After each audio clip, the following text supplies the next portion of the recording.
আরজিকর হাসপাতালের মধ্যে তরুণী চিকিৎসকের খুন ও ধর্ষণের ঘটনার তদন্ত ও বিচার প্রক্রিয়া দ্রুত নিরসনের দাবিসহ অপরাধীর সর্বোচ্চ সাজার দাবিতে দক্ষিণ ২৪ পরগনা জেলার গঙ্গাসাগরে সরকারি কর্মচারী ফেডারেশন এবং ডায়মন্ড হারবার স্বাস্থ্য জেলার স্বাস্থ্যকর্মীদের সঙ্গে নিয়ে সাগরের রুদ্রনগরে সড়কপথে প্রতিবাদ মিছিল করলেন সুন্দরবন উন্নয়ন মন্ত্রী Bankimchandra Hazra.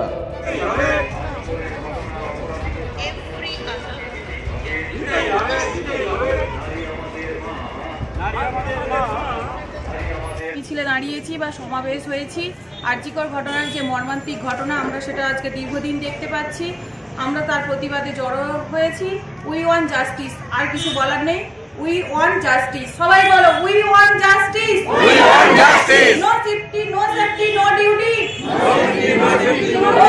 We want justice. We want justice. We want justice. We want justice.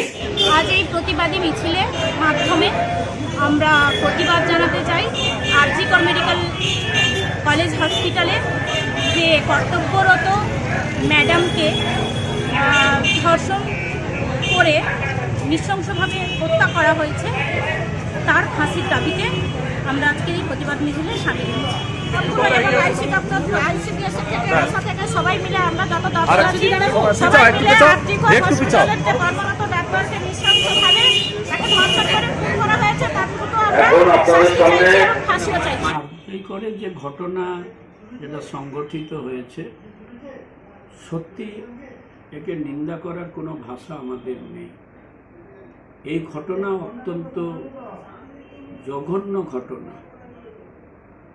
কোনো সভ্য সমাজে এই ধরনের ঘটনা ঘটে কিনা, আমার সুদীর্ঘ রাজনৈতিক জীবনে, শিক্ষক জীবনে আমি এই ধরনের ঘটনা কখনো শুনিনি।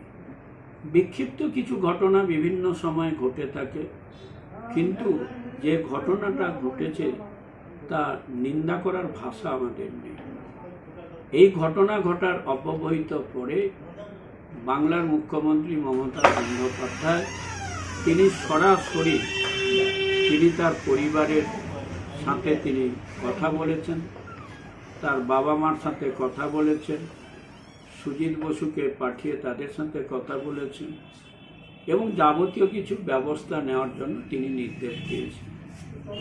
এবং তিনি সমস্ত সরকারি কর্মচারীদের কাছে তিনি ধৈর্য ধরবার জন্য, তারা আন্দোলন করুক কিন্তু তারা যাতে ধৈর্য সহকারে আন্দোলন করে, বিনীতভাবে তিনি আবেদন করেছেন যাতে সরকারি সম্পত্তি কোনোভাবে নষ্ট না হয়।